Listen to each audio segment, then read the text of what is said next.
Welcome to Veganism, Return to the Garden of Eden. Interview with Rabbi Akiva Gersh, vegan, part 2 of 2.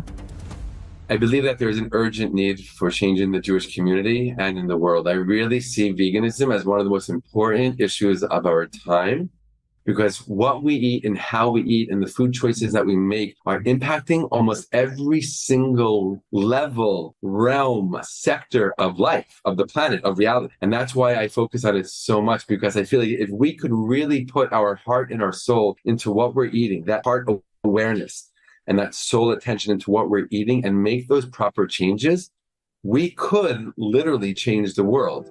And we could also avert major disaster in this world. There's an ancient teaching in Judaism that says, if not me, then who? And if not now, then when?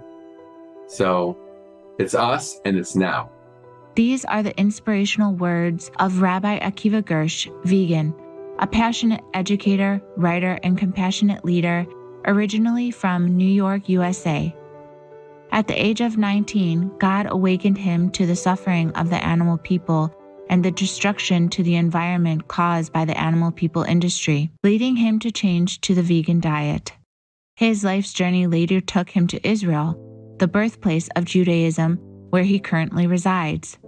This awakening of his eyes, mind, and heart led to his work as a devoted Jewish educator on the connection between Judaism, the environment, animal welfare, and veganism, which has touched the hearts of thousands of students worldwide.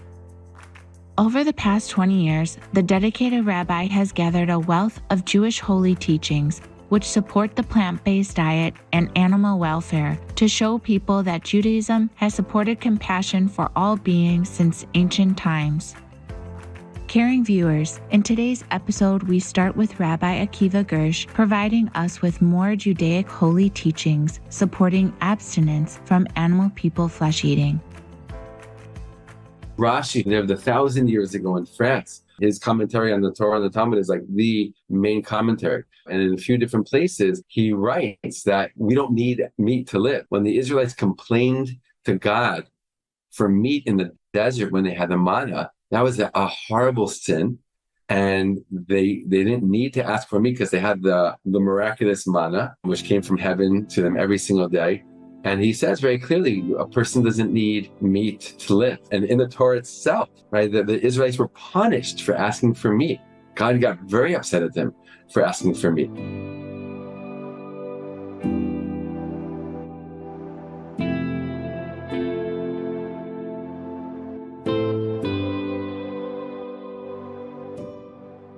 In addition, the Jewish Hasidic teachings, which emphasize we are what we eat, provide an explanation on why our world is currently so violent and it's linked to eating animal people flesh. Jewish teachings talk about this, specifically Hasidic teachings and mystical teachings, that literally we are what we eat, that the food breaks down and forms our blood, and our blood flows to our body and feeds everything in our body, both on a physical, biological level, but like we kind of hinted at before, on a spiritual level as well. If somebody's eating the flesh of an animal that was treated horrendously its entire life, and then at the very end of its life was literally scared for its life, and all of these chemicals were racing through its body, like adrenaline and other things, and then they get trapped in the flesh, and then humans eat that flesh, isn't it very clear why we humans are so violent sometimes? If we're treating these animals and raising them so violently, and then killing them in such violent ways, and they feel that violence, and they feel that pain, literally, and they're sending out all those chemicals moments before death, and then they stay there in the flesh, it's no wonder that our world is the way that it is.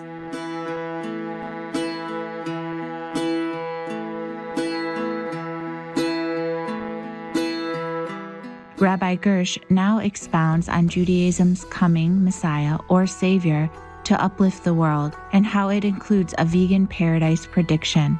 Rabbi Cook, he talks about in the future, the return to a vegan world. And when he talks about the future, it's really linked to the coming of the Messiah and the Messianic age from a Jewish perspective is really hyper God consciousness all around the world. And we see this talked about in the prophets, and we see this talked about in many Jewish teachings, that everybody will know of God. And knowledge of God will spread throughout the world like the waters cover the earth. And so if we're talking about such hyper God consciousness, can we see raising animals still the way that we do? Can we see even killing an animal for a few moments of feeding myself? Rabbi Kook, who was just a master Torah scholar and mystic, he did so much of the work for us in writing these thoughts out. He talks about how in the future that our awareness will really expand and open up to the point where we will realize that we're partners with the animals in serving God. And there'll be almost like a bond, like a real kind of brotherly bond, between us and the animal kingdom. And if that's what the future is going to be like, murdering animals doesn't seem to quite fit into that messianic model. In addition to the coming of the Messiah, the kind rabbi explains how we also must prepare ourselves by going vegan for this time. There's a mistaken idea that we're sitting around waiting for Messiah. Right? We're not waiting for the Messiah. We're working towards the Messiah. We're readying the world for the Messiah. We're building a world which can receive and is on the level to receive the Messiah. So we are meant to do already the work now that will bring the Messianic age closer and quicker. So it's really like reaching into the future and trying to bring that world here and now and today. So really, I do believe what we're seeing with the vegan movement in Israel and around the world growing and growing, I really feel like that's a sign of global change and elevation in human consciousness and compassion. And these are all signs that the Messiah is coming quicker and quicker.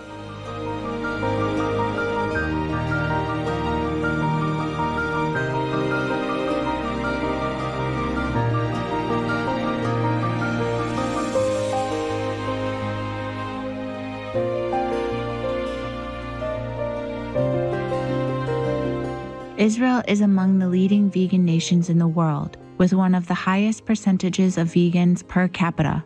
Rabbi Gersh now shares his opinion on the main reasons behind this benevolent phenomenon. So I think that the main reason, and it kind of splits into two, is the ancient Jewish value of tikkun olam, which means fixing the world.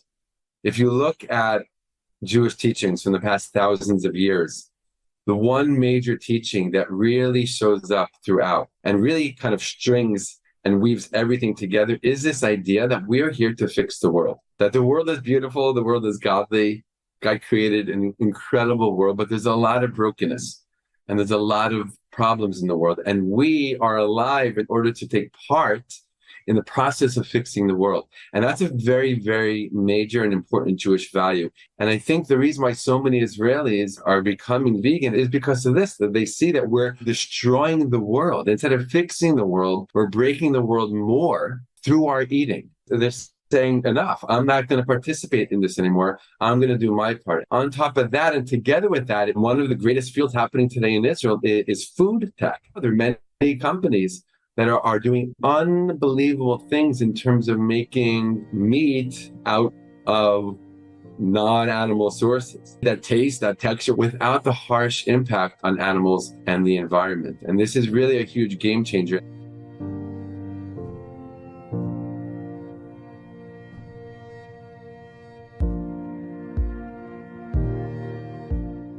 So there's basically the spiritual side, the traditional side, which is the tikkun olam, the fixing of the world. And then there's the high-tech side, which is making it easier and easier for people to stop eating food that comes from animals and eat these other new products that are being invented.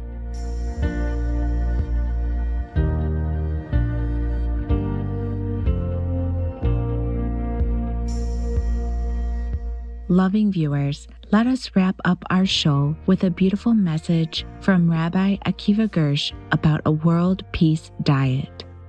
There's a deep connection between what we eat and peace in the world.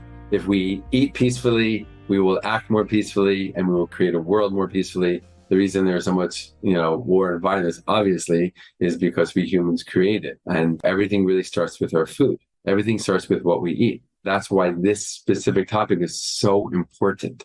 For everything about us as humans, everything about human society, and everything about the planet, with everything that's included in and living on the planet. I remember hearing, the moral and spiritual gauge of a nation is how it treats animals. And I think that's true for all nations of the world. So it's no surprise, unfortunately, that we have so much war and violence today and so much war and violence in our history.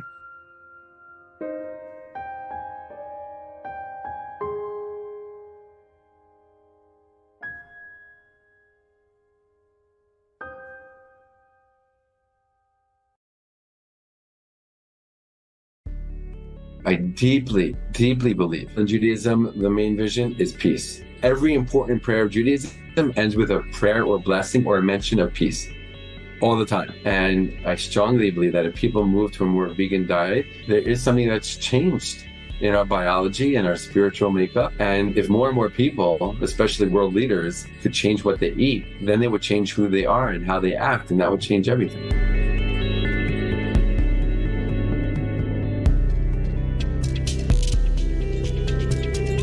I am Rabbi Akiva Gersh, and you're watching Supreme Master Television. Be vegan, make peace. We sincerely thank Rabbi Akiva Gersh, vegan, for sharing his wisdom about the connection between compassionate living and the Judaic faith. May people of all religions unite to create an elevated vegan planet filled with love, peace, and harmony for all beings. For more information, please visit akivagersh.com. Mental alertness and intellectual vigor are especially promoted by vegetarian habits. Thus, if we wish to have a clear mind and a sound body, we cannot do better than practice vegetarianism. The Honorable Unu, vegetarian. Compassionate viewers, we hope you have enjoyed our show today on vegan and religion.